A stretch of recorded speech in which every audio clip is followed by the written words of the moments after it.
Belarus के सदर Alexander Lukashenko आज इस्लामाबाद पहुंचेंगे। सदर लुकाशेंको की वजीर आजम शहबाज शरीफ से तफसीली मुलाकात होगी। दौरे में मुत्तादिद मुआहदों मुफाहमत की याददाश्तों पर दस्तखत भी किए जाएंगे।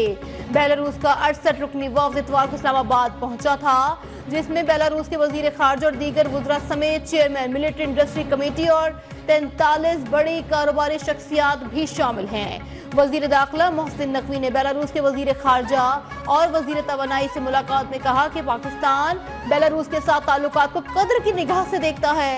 पाकिस्तान बेलारूस के साथ ताल्लुकात को मुख्तलिफ शोबों में आगे बढ़ाने का भी ख्वाह है।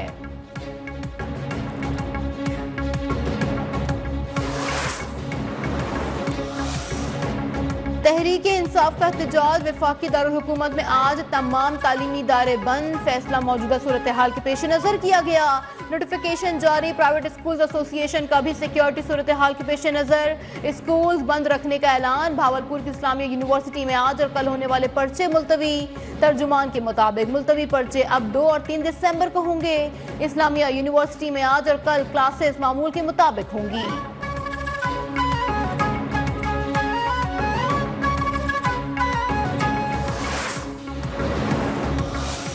प्रोटेस्टर आएगा तो वो डेफिनेटली उसको फौरी तौर पर अरेस्ट किया जाएगा। इस तरीके से कोई चीज़ नहीं हो सकती, डरा के, धमका के, धमकियों से, इस तरह की चीज़ों से कोई, मेरा नहीं ख्याल उनको इसका 1% भी फ़ायदा होगा।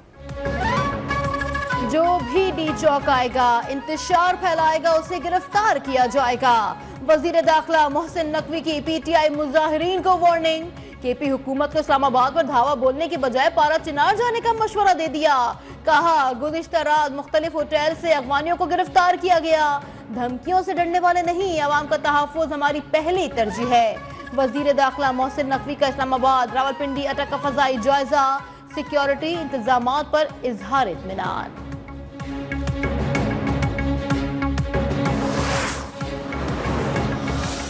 इस्लामाबाद में हम लोगों ने एक मजबूत सिक्योरिटी प्लान तश्कील दिया है और उस प्लान को तश्कील देने का मेन मकसद लोगों की जान, माल और इज्जत की रखवाली है। कानून हाथ में लेने वालों पर संगीन दफात के तहत मुकदमा दर्ज होंगे। आईजी इस्लामाबाद अली नासिर रिजवी का ऐलान। डी चौक में पीटीआई एहतजाज के पेश नजर सिक्योरिटी इंतजामात का जायजा।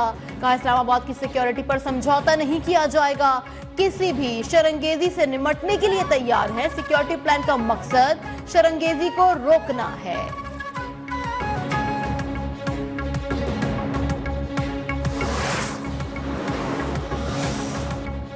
बार बार तहरीक इंसाफ ऐसे वक्त पर एहतजाज की कॉल क्यों देती है? एससीओ कॉन्फ्रेंस या बेलारूस के सदर का दौरा हो? नायब वजीर आजम इसहाक डार का इजहार तशवीश। कहा सियासी एहतजाज मुल्क की इज्जत और वकार के साथ सोची समझी साजिश है। खुदारा पाकिस्तान को अपनी घटिया सियासत पर फौकियत ना दें।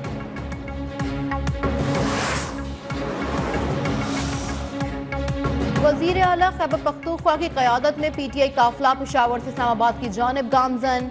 अली अमीन गंडापुर कहते हैं अवाम की ताकत से बंद रास्ते खोल देंगे, हमें आगे बढ़ना है और बानी की रिहाई तक वापस नहीं आना। काफिले में बानी पीटीआई की अहलिया बुशरा बीबी भी शामिल। रावलपिंडी और इस्लामाबाद की अहम शाहराहें कंटेनर्स लगाकर बंद। मुजाहिरीन की पकड़ धकड़ का सिलसिला भी जारी। मुत्तादिद कारकुन गिरफ्तार। पीटीआई की चीफ वहब आमिर डोगर, जैन कुरैशी भी गिरफ्तार होने वालों में शामिल।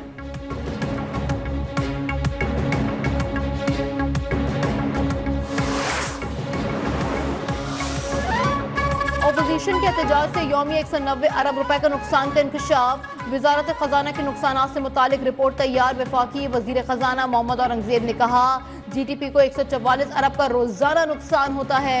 आईटी और टेलीकॉम के शोबे में नुकसान उसके अलावा है। बरामदात में कमी से रोजाना 26 अरब और जीडीपी को 144 अरब का नुकसान होता है।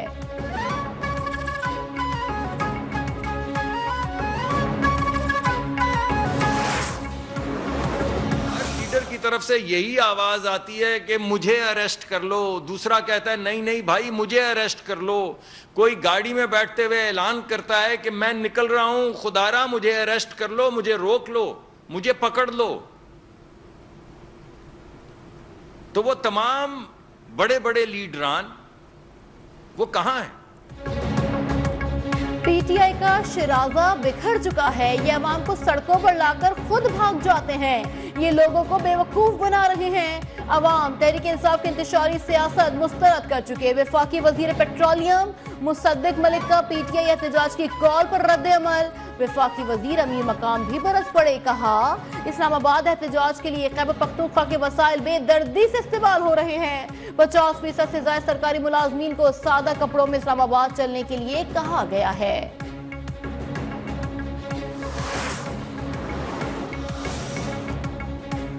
कुरम में दोनों कबाइल फायरबंदी पर आमादा हो गए। मुशीर इत्तलात खैबर पख्तूनख्वा की सरबराही में हुकूमती जिरगा कुरम से वापस पेशावर पहुंच गया। बैरिस्टर सैफ कहते हैं, दोनों फरीकैन ने 7 दिन के लिए सीज फायर पर इत्तेफाक किया। फरीकैन मुज़ाकरात के जरिए बातचीत का हल चाहते हैं।